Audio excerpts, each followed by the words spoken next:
And welcome back. You know, the recovery process after illness, injury, or even surgery often goes on for weeks and months, but there are professionals that offer in-home aid in the physical therapy process. And joining us now is Beth Horton from Therapy for Seniors. And you know, I pretty much think your name says it all. Tell us why you guys were established back in 2008, and why did you decide to come up with a service such as this? We felt that there was a need in the community for having patients that would be treated in the home. And we kind of are a unique industry that we are capturing the patients that are older. They are not comfortable going to an outpatient Not as mobile, clinic. yeah.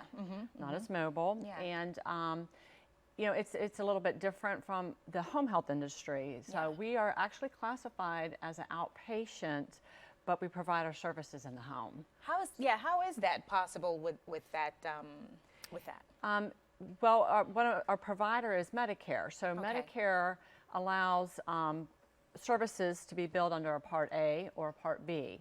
Part A is services for a patient that goes into the hospital or into a skilled nursing facility that needs that more extensive rehab services, and home health.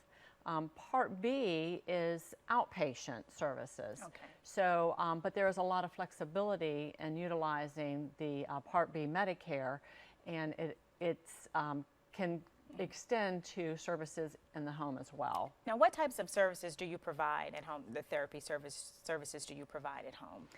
We provide physical therapy, occupational therapy, and speech language therapy services. Oh, okay, that's very good. And right now we see one of your therapists there in a patient's home, and of course your assistants there, they're certified. Yes, all our therapists are certified. Absolutely. Now, what does a person need to do to receive the therapy services? Because this is something that's different, because like you said, they don't have to maybe have transportation come by to their home to pick them up and take them to therapy, or have a loved one find time in their schedule to take them to therapy and then wait for them and then come back and pick them up. It's right there in the comforts of their own home. How would they go about getting your services?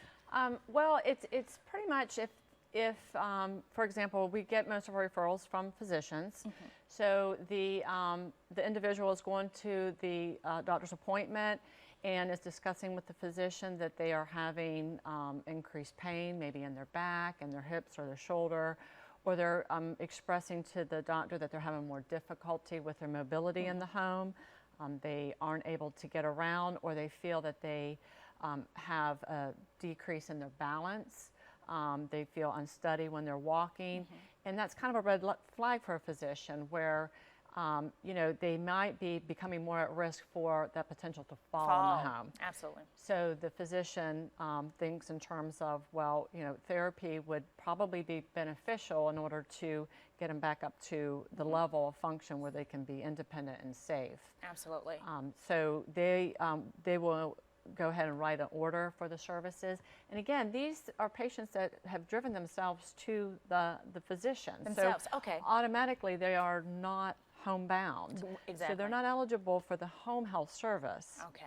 The physician might discuss outpatient, but then they say, oh, well, you know, I don't feel like I can get there regularly. You know, they are affected by the weather, you know, cold. They don't want to come out and make those appointments on a regular basis. Absolutely. Well, we work around their schedule, Now, so they don't cancel very often. Speaking of that, with the frequency, how often can a patient receive therapy services? You know, it's all dependent on the individual and what they need.